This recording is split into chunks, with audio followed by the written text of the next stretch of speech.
Not on. Me either. Is my audio on? Now it is. Oh, so it wasn't on. So that's how we're starting today. No audio. Good morning, everybody. Good morning. Happy Monday. Happy Monday. Hopefully everybody had a great Easter. I saw Yes. like everybody's social media pics and Yeah. all the kids out running around chasing eggs. Chasing eggs. Yeah, it's kind of funny. Finding eggs. Chasing Hello, Jen. eggs. Good morning. How are you? Good. Adam, how are you? I'm just living the dream, Chuck. Just All right. here with my favorite people. Good, good. I see we got Deontay, we got Elizabeth, got Catherine. All right. So, I mentioned before that book, right, From Selling to Serving, Yes. that we were talking about. By the way, how are you? What did you do for Easter? My daughter and her husband and the two babes came over, and then it was great. How old are the babies? Those ones are 8 and 4. Oh, well, they're So with the still puppy- babies at 8 and 4? Well, they'll always be my babies. Okay, got it. All right. The 33-year-old's my baby. I mean, come Aw. on. Cool. All right, so you ready? Yeah. So I just wanted to kind of recap on where we were at last time. Okay. And if you remember, so we're talking about not selling people, but serving people. Yes. And the point that we were at last time was who you are being is more important than what you are doing. Okay. Okay, so it's Yes. not the actions, it's who you 100%. are and who you're being. So, 100%. and the external effort that you're willing to make is in direct proportion to the internal conviction, blah, blah, blah. So the last questions that I left off with was, is your purpose to make money or make a difference? I'm really excited about today's Can stuff. it be both? Yeah, right? Well, I think they go hand in hand. Okay. But I'm really excited about today's stuff. You're going Okay. to love it. It's really fun. Okay. And okay. is your intention to sell someone or to serve them? And I think everybody needs to take a look at themselves, especially the sales professional in real estate. Is your intention to sell someone or to serve them? Do you view your work as an obligation or an opportunity? Are your agreements with people limiting, exploiting, and manipulating, or truthful, transparent, and authentic? And are you competitive and adversarial, or are you supportive and collaborative in your relationships with other agents? Huh. And we That's have run good. into that. Would you agree? Yes, that's Some people good. see other agents as enemies, as clients as just a mark, and it's just the truth, right? Commission breath and all that. So that's really kind of where we're starting. And the entire theme of this book, Selling versus Serving, really comes down to being authentic. And I'm just like hooked on that because being you really is the key to life. And the more you are, I think the better you're going to do, and you're going to work with people that like you. And Yes. we've talked about that stuff. Yes. So I'm going to start out with a business school student study from the Okay. author. So it was in 1960. Yes, it's a long time Okay. ago. Top business school, 1,500 students. Okay. And it was making money versus following your passion. So they actually asked everybody in this business school, these 1,500 students, what's more important, making money or following your passion? And 80% said it's about making money and I need to make it now and I want to make money. Which I think a lot of people choose their first jobs just over money. It doesn't even matter what it is. Would you 100%. agree? Oh. They're hired at the grocery store. I'll take it. Yeah. You know, and then yeah. they end up being a manager by 32, and so they're stuck there until they're 50. For sure. Or that's what it was, back in the 80s. And For sure. Hey, Deontay, is the audio okay for Jenny and I? Does the audio seem okay? Oh. All right, because for some reason. Yes, it's fine. Oh, okay. It's Okay, fine. thank you, because she's just not coming through my headphones, which is fine. So when they did that 1,500 people, again, 80% wanted money now, 17% were on a mission of purpose and passion. Like I want to get into this, or I want to do this, or I want to be here. So by 1980, 20 years later, there were 101 millionaires when they went back and surveyed those 1,500 people, 101 millionaires. So column A was the 80% Wow. that wanted to make money. Those are the people with purpose and passion. And the 101 millionaires, only one was from the 80% column. Ah, nice. So only one of the people that were millionaires were from that column of wanting to make money now. So the goal, it's the thought here, people, I know many of us I'm not going to name names, but go where the money is. Go where the money is. You Yeah. need to make money. But money isn't going to make you happy. If you're fulfilling your dream and your purpose, like if you love to cook, go do that. Don't go work on cars because you're going to make quick money, Yep. type of thing. Yep. What are you rolling your eyes at, Adam? No, nothing.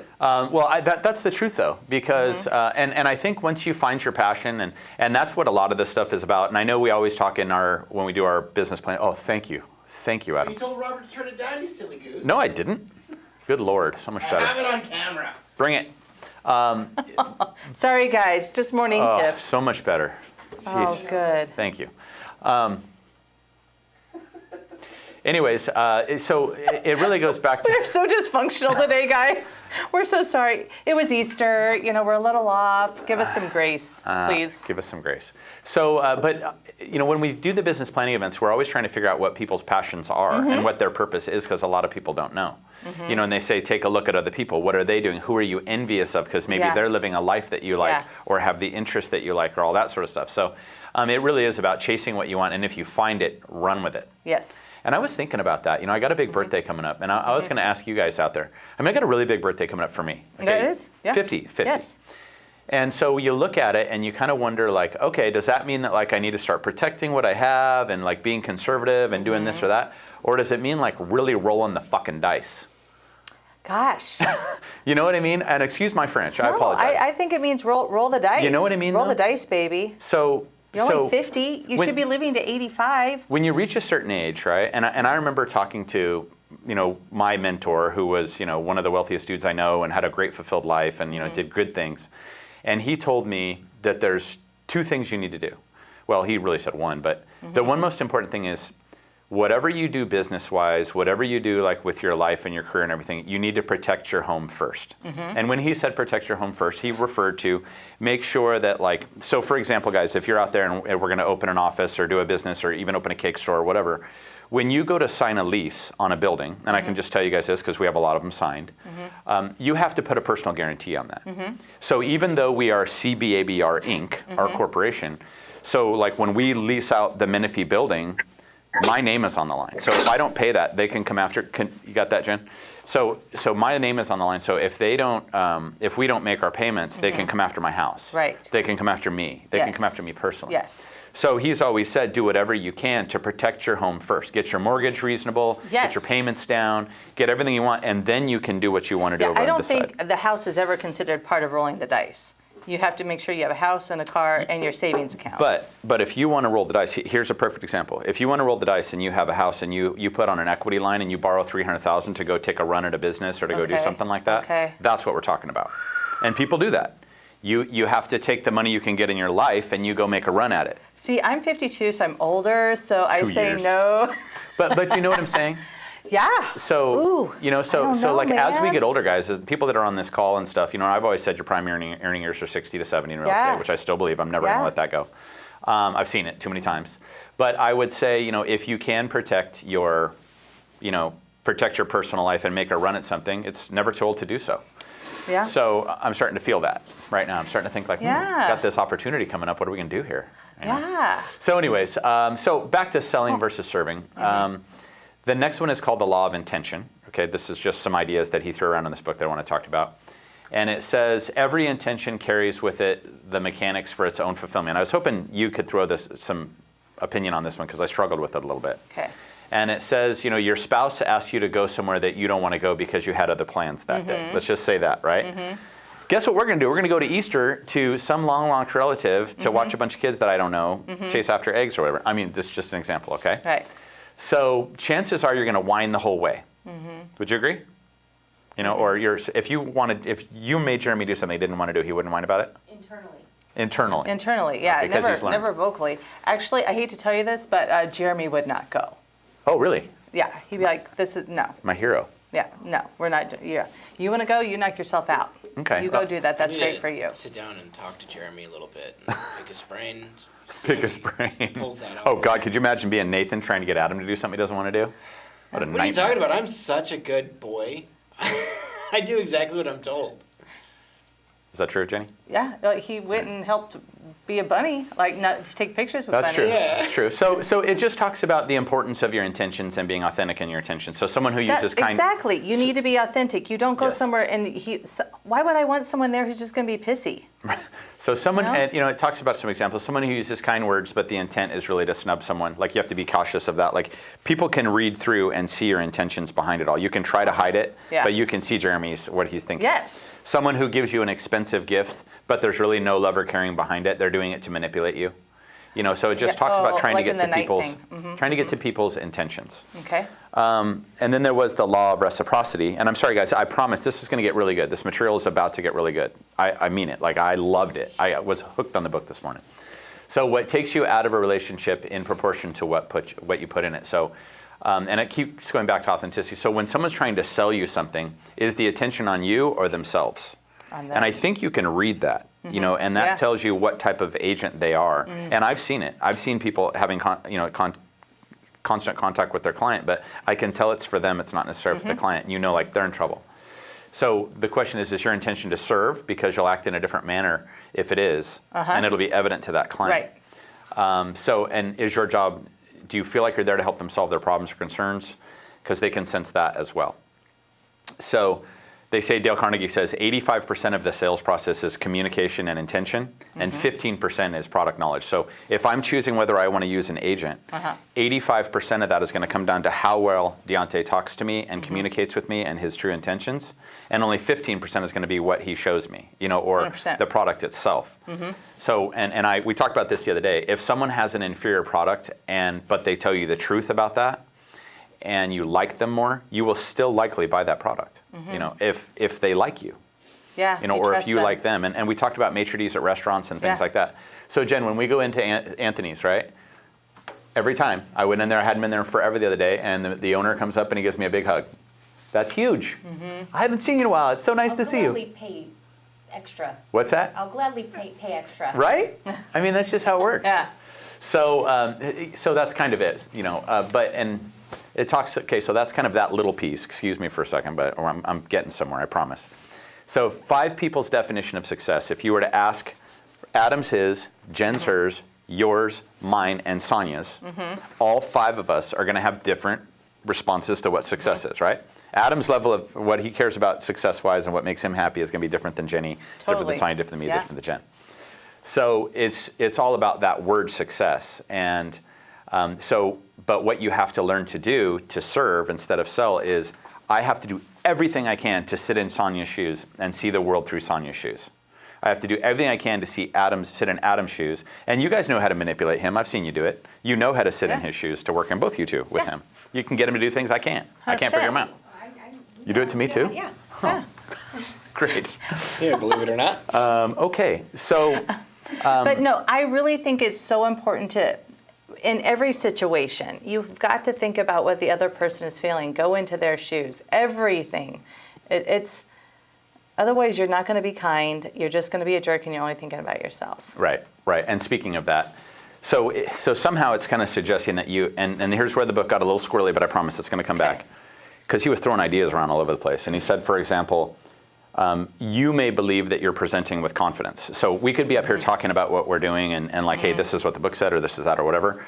But you have to try to figure out, does that client see you as being confident, or do they see you as being extremely arrogant? It's all about the perception of how they see you. And you have to be aware that a single word like success can be perceived in many different ways. So Okay. I'm getting somewhere. So okay. Someone who performs at their best, and according to him, the next thing is being professional. And I want you to think about this, guys. Agents in the company, people that you know, relatives, family members, I want you to think of the top professionals you know in every industry. So when I tell you professionals, Jenny, who's the first person that you thought of? I was just like, do you want to know who I thought of? Yeah. I thought of Becca. Okay, Becca, I like that. So now here's what he says a professional is. Here's what determines whether you out there are a professional or the people that, because I know who I thought of when I think of top professionals. Someone who performs at their best even when they feel like doing it the least. But they always leave you feeling served. And it's, so when you say Becca, she probably always leaves you feeling served. And you know, because you're a recruiter and you bring people in and you see her doing classes and Instagram and Facebook. I know she just keeps taking them on, You go, she's serving them. She's serving them, right? So top professionals also have an ability, and I think you'll agree with this, Sonia. Top professionals have an attribute, and that attribute is that they are teachable and coachable. And they're open to feedback and direction. And I'm going to come back to this in a minute, but wait, Corey just said, when I think of Teresa DiCiola, Corey just said. Oh, awesome. I love that. Yeah. And that means that she feels like she's someone who leaves her feeling served. And remember, she was one of her mentees. So and then it talks about Tiger Woods, who's the best golfer probably ever next to, it's all Nicholas, whatever. But work ethic, his coach is Bush Harmon, who he always has at his side. He accepts feedback. He has mental toughness in doing the jobs that he's assigned by his coach, and he works hard physically. So it's really about still being coachable. Tom Brady still has a coach. These guys are coached, and this one I thought was big. And I think, Sonia, I'm going to hit you up on this. I'm going to open this one up right now. The author observed that there are many people with amazing, great talent. I mean, insane talent, but they stay mediocre because they have a closed mind or an attitude that they already know everything. Do you know who I'm talking about? And it's funny because in the final analysis, and I've seen this a million times with real estate agents, and it's still happening today, in the final analysis, they hit a certain level of performance and stay at that plateau forever.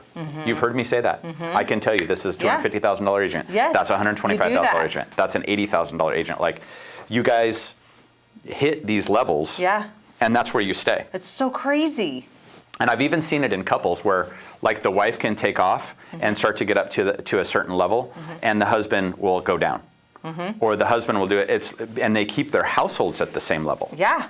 You know what I mean? Because they hit that plateau, and that's just where they are, and they stay there forever. And I think that's part of the coaching thing is you have to bust past that and accept, like, it's not enough for me. I want to keep going. I want to continue to grow. I don't want to plateau. I don't know everything. I have to stay coachable. I have to keep learning. I have to tune into Money Motivations. I got to read those books. I got to read The Richest Man in Babylon. Like, that means that you want to keep growing and learning and being coached by these books and authors. Sonia, I'm sure you got some feedback. I've seen you frivolously writing with your pencil over there. What do you got so far? I know it's a hodgepodge of ideas, but that's the way the book is written. Yeah, absolutely. It's kind of fun. Actually, when you were asking, when you roll the dice at that, where you are in your life, to me, I think it has to be in looking at where you are in life. Are you successful? Are you building a future? Have you built a future over the last 50 years, or do you still need to do more? That's where you have to make the decisions. But number one is take care of your household. Make sure you're have the funds to feed yourself, clothe yourself, family, house, and that sort of thing, and then look at it. One of the best advice we received when we were young was, don't marry your house. And I always thought that was interesting because he was telling us don't overbuy, put ourselves in debt when we bought our first home. And we didn't. And that has stuck with me all the time, is always buy within your means and then take the extra money and invest it. And that's where, that's kind of where my mind was going on that. As far as those who are successful, some people are extremely coachable. It's amazing. They show up every single call. They don't miss it. If they miss it, it's because there's a death or an injury or something. And I can count on those. And then I have those who are constantly, hey, can we change the appointment? Can we make this? And they're moving and they're going along, but not at the same rate are those who show up consistently. So a lot of times you just have to show up in life. Right. I like that.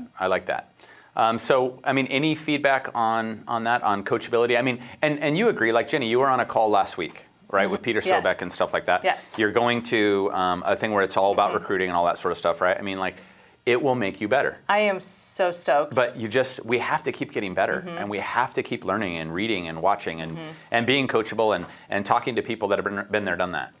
Yes, we all don't know everything. No, we don't. There's always room to improve. We don't. So, okay, why are you looking at me like that? Oh, all right. So, so I want to talk about, and this one you guys are going to love. Adam, you two. Do I have to separate you two? I will do it. All right. So.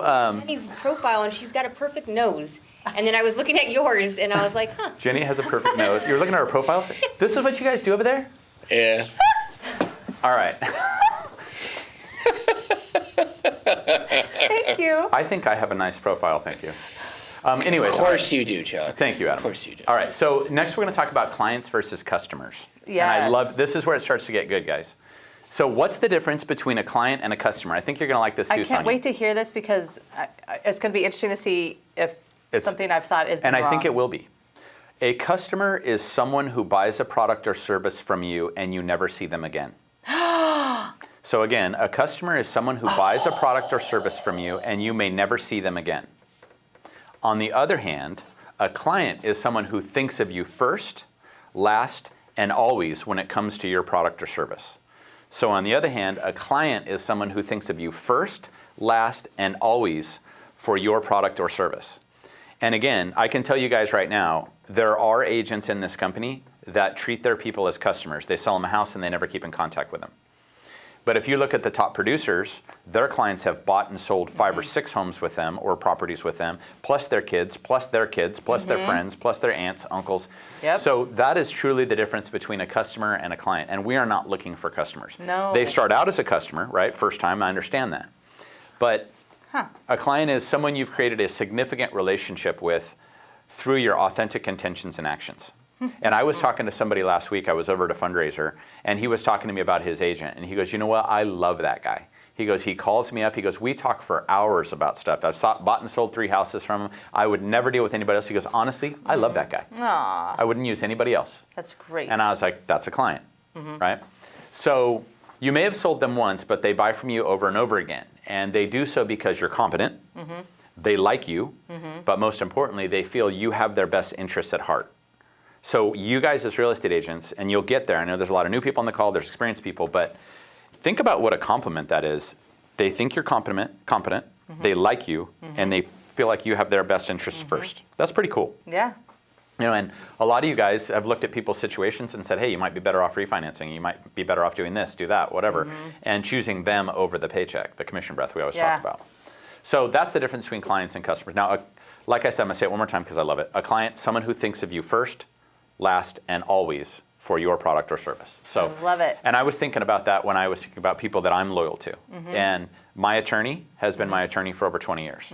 And I trust his judgment and I trust his competence. And when big decisions come down, I call him. Now he's developed that. Jamie over here, when it comes to interest, when it comes to wills and trusts and stuff, I'll always talk to her. When it comes to my accountant has been with me for almost 12 or 13 years now. And that is my person. I trust her. She's always taken care of me. Check this out. I was talking to her. She does a shitload of real estate agents. You guys, this is important for you guys. In all her years being a CPA, she has never had one of her sub-S's audited. Knock on wood, people. In her whole Pick up those fairies. career. Wow. Isn't that crazy? So, I mean, you better believe, number one, she's cool. She takes good care of me, but things like that. My lender, it's the same sort of thing. I mean, like, whether it's Sherry or Kim or whoever it may be, but, I mean, I've used the same one my entire life. Because I trust them, and I know that they will take care of me, and they're taking care of my best interests. And as I was talking about it, Holly was talking about, especially for women, you don't trade up people who do your hair. No. You have somebody that you like that does their nails, like microblading, somebody who's going to come, do certain things for you, like whatever those sorts of things may be. It seems like this person who has all this money to do all this stuff. Well, it seems like to have your hair done. Well, I get my hair done. Nails? No. Oh. No. So I'm sorry, we live in the real world over here. But anyways, people are committed to their people. Yeah, for sure. No, I'm going to someone different tomorrow. I've only gone to her once because I can't go to Arizona to get my hair done. But I've used her once before, and but you find a person, you trust them. It's all about trust. I've been working with Sonia now. Sonia and I have been working together for 25 years, Sonia, and coaching-wise, probably 10, and I trust her because she'll always slap me around and being a dumbass. I feel she was coaching you before she was officially coaching you. She lectures me since I first met her, but now, now it's just a little bit different. But now you pay for it. Now I pay to have her lecture me, yeah. So Sonia, what kind of stuff you got? What do you think? I know you got some notes. Yeah, no, it's interesting. What is your definition of success? I'd like to hear what people think success is. Everybody's different. Tell us. Deontay, fire away, man. Let's hear Deontay's definition of success. So, I mean, I feel I've been successful because, I was able to start my own business and, I was in the music industry for like 8 years. I was pretty successful and I was able to make a decision to stop doing music and be a father and just coach my kids' teams. And, from 2012 until I got this job, I didn't work. But my family, we was able to go on vacations every year. We were able to do everything that we wanted. And my son got all the training he wanted, got to go wherever school he wanted. There was nothing that my kids lacked, even though I didn't have a job. And it was because of the things that I did, investments that I did before I chose to be a stay-at-home father. Right. So That's success. I think you can read through that and see the success there. Yeah. I like that. Well, and Dante, I mentioned, he's had to let go of some friends, and I think you had mentioned, just maybe they weren't the right element, maybe they weren't happy for you, maybe they weren't clapping for you, who knows, Well, but I say the biggest thing with that is that, I come from a city like Long Beach where a lot of people, they're not educated about finance. I was able to go to college. I got a scholarship, so I was able to leave and go to another state, and it changed my mindset. So when I came back and I had the new current mindset, a lot of my friends were still in the same old mindset. So I had to let them go because now they don't fit anymore. So that's what happened. I was, blessed enough to get out of my situation and go play football in Washington State. And it just changed me. Mm-hmm. And I seen things different, and I had different friends, different people, different motivation. And my friends just didn't grow, Yeah, my friends didn't grow. Yeah. Tiffany Cadiz, you're on. I want to know, because you're new to this gig, she's probably going through a lot of growing pains, probably. Are you seeing some of this too, that Deontay and a lot of others? Yeah. For the most part, I am. It's a learning curve and trying to do what I need to do to get things done, regardless. Mm-hmm. What's success to you? What was that? What is success to you? There's so many. Just being stable, providing for my family, giving them what they need. I love it. Stability and security. I like that one. Yeah. Okay. Sarah Brady wants to. Sarah Brady, chime in. Success. Good morning. Good morning. I think success is kind of defined as, for me, like what you're leaving behind. What's your legacy? For my kids, it's creating this stable life. It's creating a good example for them. The fact that, their mom works super hard and shows them how to, live a good, honest life and have a roof over their head. And that we don't need, crazy amounts of things, and things don't define us. And I create more memories with my kids than buying them a bunch of stuff. And then also, like, what are you leaving behind? At the end of the day, are you a good person? Are you creating a good example for people? And when they look at you, they're like, oh yeah, that's a stand-up person. Or instead of like, sure, she was successful, but she was a total a-hole. Yeah. I don't want that. Totally. Okay. All right. What about Melissa Flanders? I don't know what you're up to, Melissa, or if you don't mind jumping in, but I'd love to hear Flanders. Good morning. Good morning. So I don't really, contrary to popular belief, I don't really have quite the definition for success. I just know that internally, if you are happy, to me, that equals success. Mm-hmm. And of course, I want the roof over my head, the boat on the lake, the family vacations. But I feel that if you're internally happy, because if you're a miserable human being, how are you going to be successful? How are you going to serve your clients? How are you going to make these lasting relationships if you're kind of miserable on the inside and just doom and gloom? I do know a lot of people, and unfortunately work with a few people, not in our office. I mean, okay. No, not in another situation. Nobody on this call. Nobody on this call, okay? Nobody on this call, I swear. Not in our office, actually, not with our brokerage. I'm talking about even other agents that we come across, that when they just, walk in a room, or when you're talking to them, everything is horrible, life is miserable. I just don't think that's successful. You can make $1 million a year and be miserable, and that's not success to me. How about Lori Robinson? Lori Robinson's life seems really good for her right now. She's doing something right? And I just want to ask Lori, what is your definition of success? Hi, Chuck. Hi. Well, I love what Melissa Hi there. I love what Melissa just said. I don't know. I believe in balance. What Melissa's saying, like, you have to be happy and be happy with yourself and have a good home life to be successful. But for me also, honestly, it is so rewarding to give those keys to my clients for a successful close. So for me, a lot of it is helping my clients. That's the good stuff. Norma just said success consists of going from failure to failure. Well, yeah, but eventually you want some good things to happen. But I agree with you. I agree with you completely. Hey, Chuck, yes. That's funny, because all this time I've been thinking about my dad and what you were saying earlier about taking that risk. I mean, at 30 years old, he went from being a mechanic to a real estate agent, and he took that risk, and then they lost it all. So seeing them go all the way to the rock bottom and build up back up what they've done, that to me is a form of success. But then the other half of it is you've got to find the balance. If you're not happy doing what you love, or if you don't love what you're doing, you're not going to find success. Agreed. Chuck? Yes, Sonia. Yeah. When you said that, I wrote down something for myself, and it just came out, and I thought it's kind of interesting. It says a lot of what everybody else is saying is, for me to be successful, I need to be able to do what I want, when I want, where I want, and how I want. Ditto. I like that. Ditto, ditto. I like that. I like that. So, so I have to share something. I'm gonna get sappy for just 1 second. Okay. But like, so Sonia was saying, what's success? What's success? So, so the boys were over last night, you know, and then they went over to their mom's, blah blah blah, for Easter and all that sort of stuff. And then last night at 8 o'clock, I got a text, and it was really fun. It was from my oldest son, Trevor, and it said, I got it, just pulled it up. It said, "Thank you for all you do. Without your support, I wouldn't be where I am today. Happy Easter. I love you, Dad." And that is success. I'm like, huh. Ha! I don't know that you can top that. Pretty much nothing else could have been. I woke up this morning happy. You know, I mean, that's the good Yeah. stuff, right? I was like, oh, okay, I did Totally. something right. Hey, Yes. that's funny, Chuck, because 12:30 midnight, where my sister's supposed to be honeymooning, she's texted me telling me that she's apologizing, saying, "I didn't know you wanted to take a picture, and Ryan told me after, and I'm so sorry that we missed out on that." Aww. And even as a sister relationship bond, I think that's success. Right, right. Yep. It's good stuff. So thank you for that, Sonia.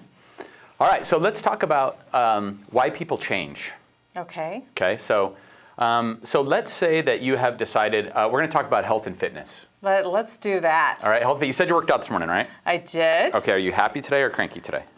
Time will tell. Okay, all right. No. Usually don't. It's this show. She's happy. The minute we walk into that office, she starts yelling at everybody. That's when all the right? pre-workout actually kicks in. Yeah, it is the pre-workout. All right, so No. so people change for 3 basic reasons. You guys ready? It's the 3 C's: convenience, Okay. crisis, Yes. or conviction. Okay, and I'm going to explain those. So people change, and I'm going to use health and fitness. Okay. Convenience. What do a lot of people do? They like to jump on fad diets.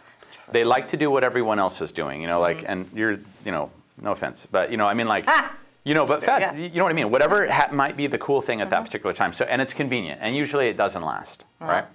The next is a crisis, which is things like a heart attack. And I'm sure you guys know people out there that have had something major happen to them, health, and then all of a sudden they start eating good.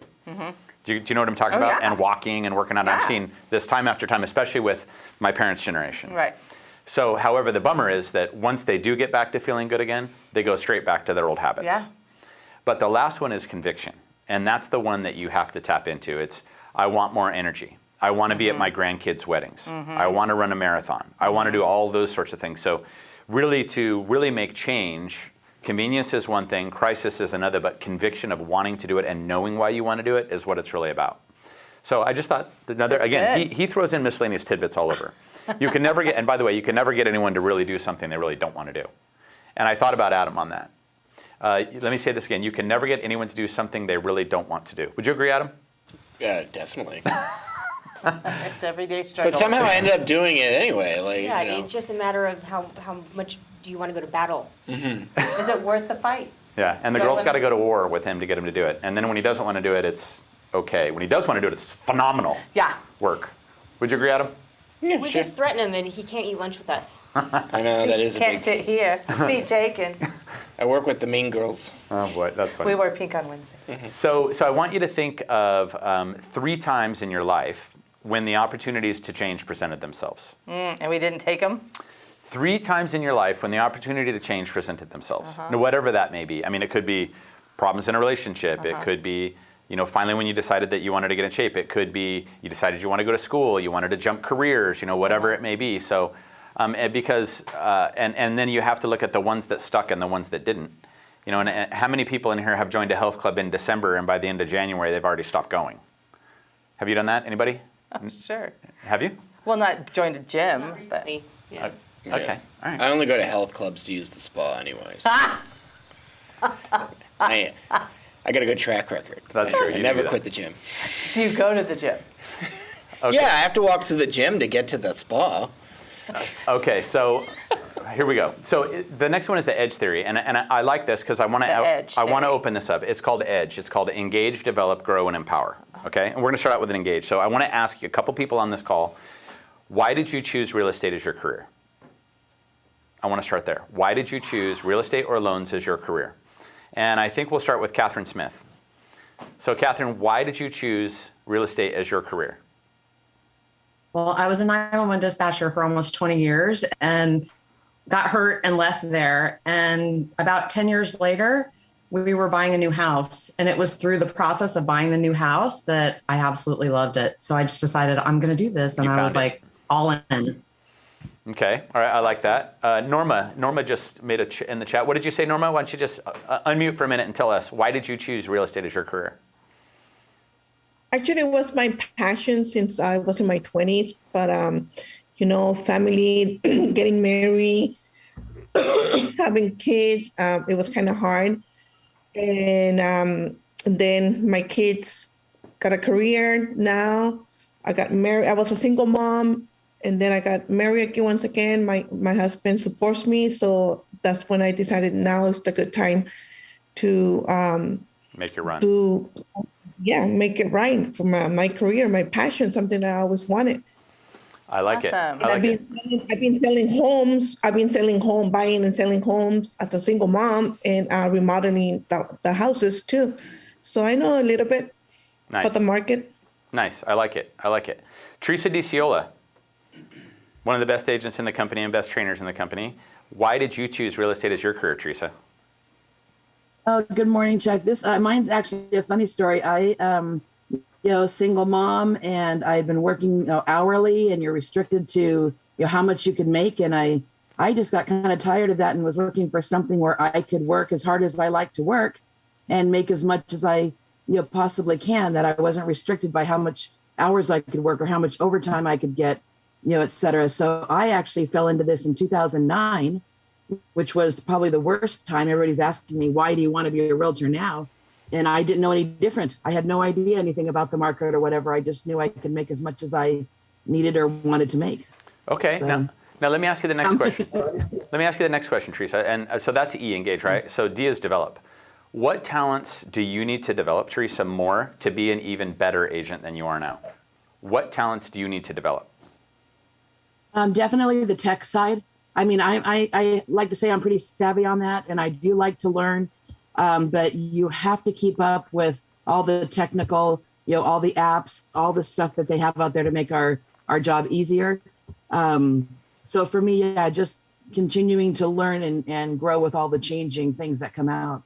I like that. I was thinking about something too, and I'm going to change subjects a little bit, but when we talk about what talents did you like to develop. So Melissa Flanders is now starting to mentor, correct?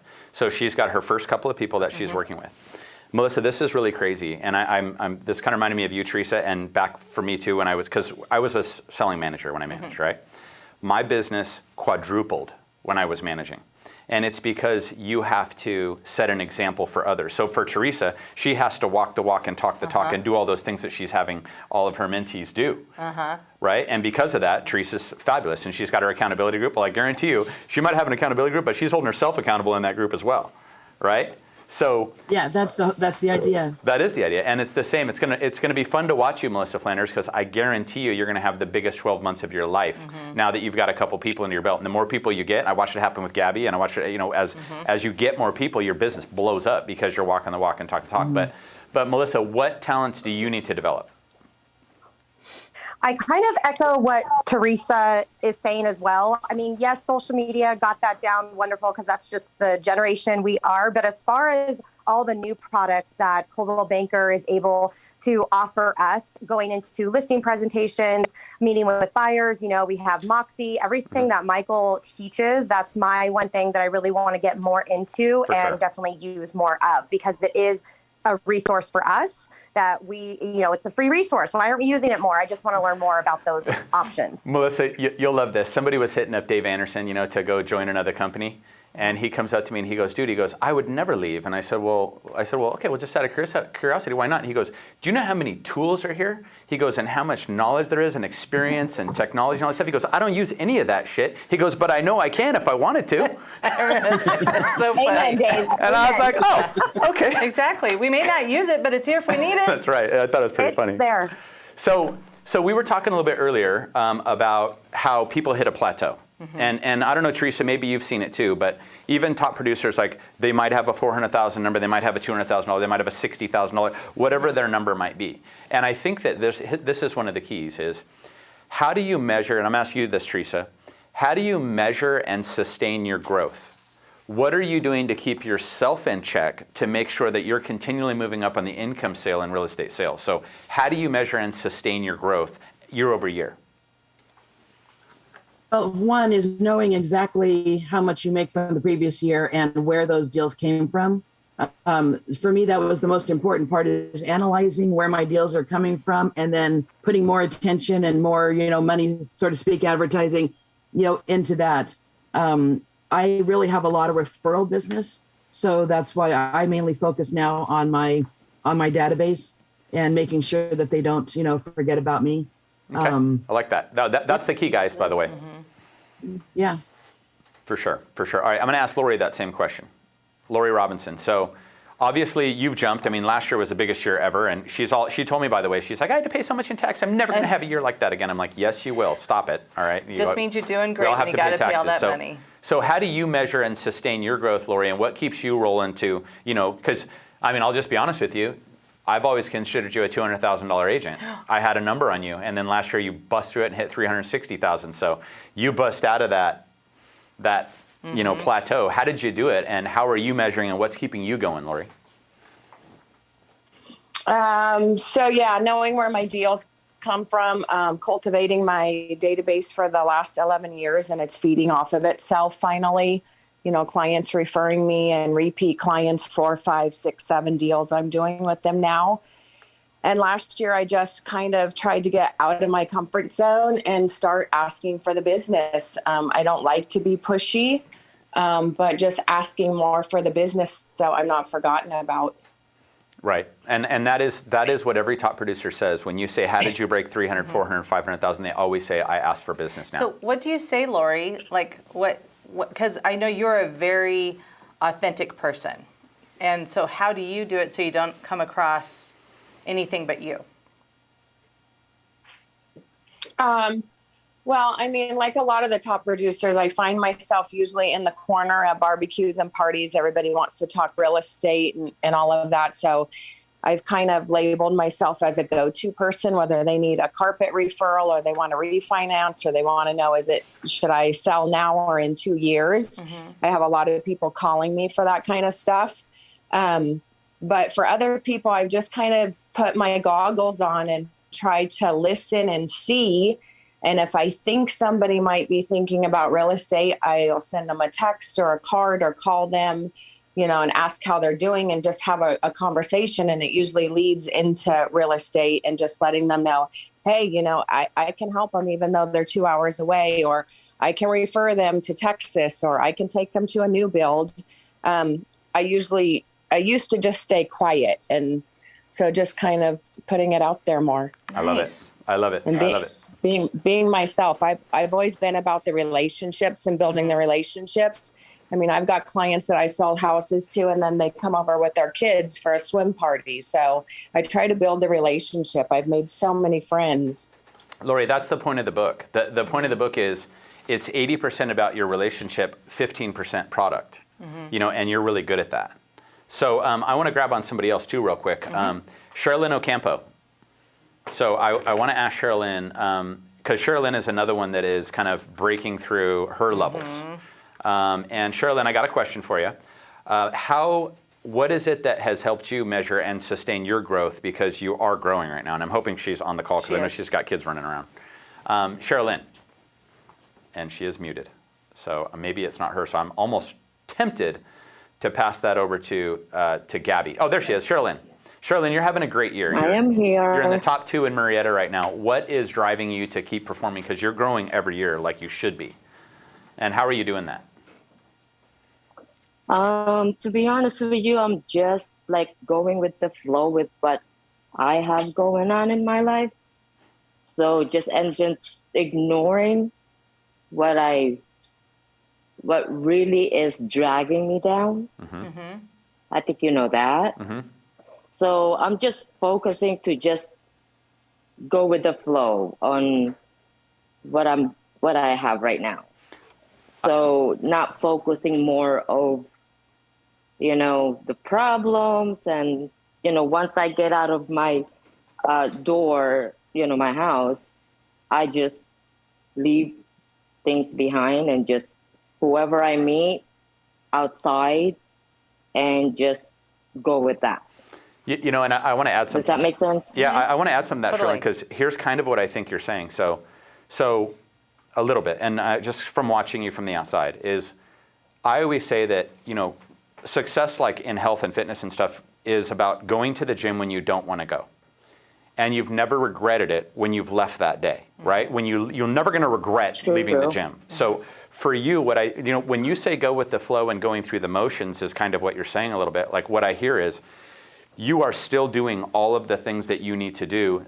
When I hear go with the flow, that means I'm systemized in what I'm doing. And even though I may have other things dragging me down, I'm doing these tasks. And even though there might be a couple things dragging me back, I'm still doing these tasks. Does that sound about right, Charlene? Because that seems like what I've been watching. Yeah. Yes, that's part of it. And I think it's more of also, even if it's kind of weird the way I do things, but I do all the time see results that I know I'm not doing as much as I should, but I'm still getting results. So there must be something that I'm doing right. You're doing enough. I don't know. It doesn't make sense sometimes to me. I said, I mean, my friends, my past clients, I mean, I have a lot of clients that are really loyal, and they refer me. And so I feel really good about that. So the clients that you're talking about that, I definitely cater those. Yes. Like every single month, I will never miss their calls. Right. So, and I would always answer those calls. That clients that answer your phone. How interesting. Keep me busy. Yeah, I love it. So I don't know. Chuck, can I say something? Please do. Yeah, in Ninja, the Ninja selling, we call that the flow. You work so hard, you get your business going, you stay in touch with your past clients, you all that. It almost seems impossible because it's not easy, but those clients become easy because they're coming to you. And so instead of selling, you're attracting the business. And as more of that happens, it almost feels like you're not doing something right, that you're just lucky, but you're not being lucky. You're in the flow. You're where you want. All the work that you did before now is attracting back. Does that make sense? Yeah, I think it's also more of what they see on the surface. You're not showing them, under that surface. Does that make sense? I'm going to take that as you're staying positive on the outside. I don't like to be the center of the attraction per se. I don't like being the center of the attraction, but I do like to show the, that surface that when they ask you for something that will benefit them and you're there. That's what I want to show. That I want to be always prepared and ready when I'm asked to be told what they want to do or what results they want out of me. Yes, Sonia. Yeah. I've watched Cheryl Lynn over several years in her growth. And the one thing I see is she has an inner passion for success for Cheryl Lynn, for herself. And I really believe that's what drives her, is her goal to be successful. Am I? Yeah, exactly. And I think also how I like to do it is I don't want to push myself too much to where I know I already have a lot of things behind me, but the work is something that I can run to without stress. I mean, yeah, that's how I go on my day to day. Basically, you enjoy what you do. I don't like. Say that again. Basically, you enjoy what you do, is what I hear. Correct? I do. I actually do. I like people. I like to meet people, but I don't want to be the center of the conversation. You want it to be about them. But yeah, I don't like to be the center of the conversation, but I do like the result that I'm offering, or that I can offer, that I think I'm offering. I love it. Yeah. I love it. Well, thank you for sharing all that, Sherilyn. I mean, absolutely. So, of course. All right, so let's jump over to Julie Frakes. Julie, hopefully you're on. And I love it when you guys have when your video is on. Don't you agree, Jenny? So Julie Frakes, I got to ask you, what do you like best and enjoy most about the real estate business? Oh, this should be good. What is Julie Frakes? And Julie's another morning. Julie's another super stud, so this ought to be good. She's a quiet super stud. What do you like best and enjoy most about your real estate career? I got into real estate as a default. I worked in the dental field for many, many years, and then couldn't do that anymore. So many people said, "Oh, you should do real estate." You know, I didn't even know what that meant. I should sell real estate. You know, I didn't know what that meant. I pictured Girl Scout door knocking. You know, so again, I was like, no, I don't want to do that. I don't want to go around asking strangers if they, you know, want to buy their houses. And luckily for me, like everyone else who's talking, everyone referred me, you know. So again, I wasn't door knocking per se to get business. So that was always beneficial. But the multitasking and being at home with my kids while they're little was always, you know, my vision of, you know, being here and being present for them and picking them up from school or being wherever I need to be.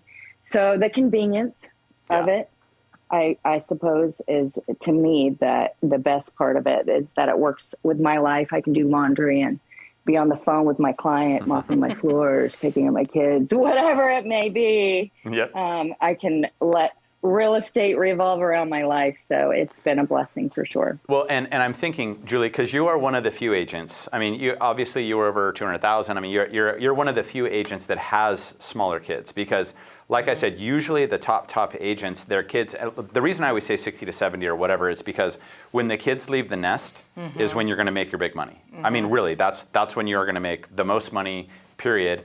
And it's great, though, that you are one of the people, and we should actually talk to you more about this, that are able to balance your kids, balance your life, balance your husband, and still do great business. And it sounds like she just said, I like the mix. I like the mix, being able to be on the phone and do the laundry and take my kid here and then take a business call. And I like that. That's a great, that is a great recipe for why you are a great agent, Julie. So anyway, cool. Thank you for sharing that. Anybody have anything else they want to add to this before we move on to the next section? Any sum-ups on this stuff, Sonia, that you want to add? Oh, I think it's all fun. Good stuff. Something to think about.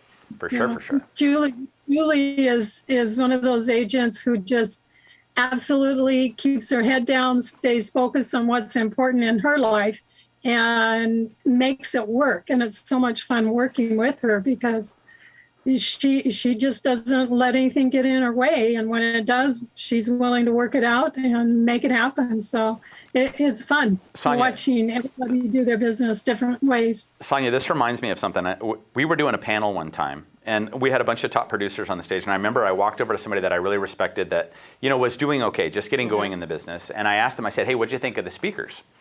And they said to me, you know what I really liked is it was about Jennifer Murphy and something Jennifer had said. She said, I like the fact that she said she has struggles and problems. Yeah. She said, because that makes it okay for me, because everybody just looks like it's easy and the balancing and all this different stuff. And so when I think about Julie, the one thing I will say is balancing those kids and balancing the husband and balancing life and balancing crazy clients, I have seen Julie cry. I have, all right? And it's you're because... You're not an agent until you cry. So you're not an agent until you cry. Yeah. So everybody out there, I want you to know, and Julie can tell you too, it is tough. It is hard to balance all these things, right? So it's not all like, hey, I get to do this and that. No. There's also some tough times too, right? So And how long, Julie, have you been doing this? October will be 8 years, and yeah, it's definitely juggling, and some of those balls are lit on fire most of the time. So yeah, it's don't make it look too easy, or yeah, you don't get the props you deserve. For sure. And there's another thing. So but I want to tell you, like, I think this is really cool because so far we've heard from people that are making $360,000 today, $200,000 today, $300,000 today, $180,000. I mean, so it's nice to hear everybody's mix of people that are really kicking ass and making it work. So I love that, and thank you guys all for participating. But I do want to say, I think one thing that all of these people have in common, the people that are really doing well in this business, is, Buddha says, right? What? Us. Well, yeah, No, right? just kidding. It says that your work is to discover your work, and then with all your heart, give yourself to it. So your work is to discover your work. And I can tell you, like people like Lori and even Janie and Teresa and Julia, you're doing what you're supposed to be doing, and that's why the success is coming to you. And so, finding out what you're supposed to be doing, and I do worry, you got to make sure that this is the business for you. Yes. And I'm never trying to chase anybody out of this business, but if you're not willing to ask for business and be friendly and create clients and not have commission breath and have, do everything that Teresa DiCiola is telling you and taking care of your people, this may not be the business for everybody.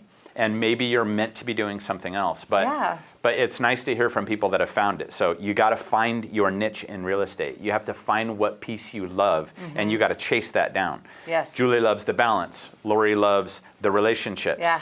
Teresa loves the systems of keeping in touch. Everybody's got their own little pieces, and I know Brenda's on the call too. And so Brenda, before I move on to the next section, I've watched Brenda go from property management to escrow, kind of bouncing around, like figuring out all the pieces of the industry to finally getting where she's at and kicking ass in real estate now. And it took a long time to find that. Would you agree, Brenda? And absolutely. And now you're obviously, you guys were number 3 this year, right? Out of 340 agents. So what do you enjoy about this business, and what's been that little journey in getting you guys kicking ass this year? It's kind of funny because if you would have asked, even probably 5 years ago, even my dad would have not believed where I am today doing the real estate. But it is got to follow that timing.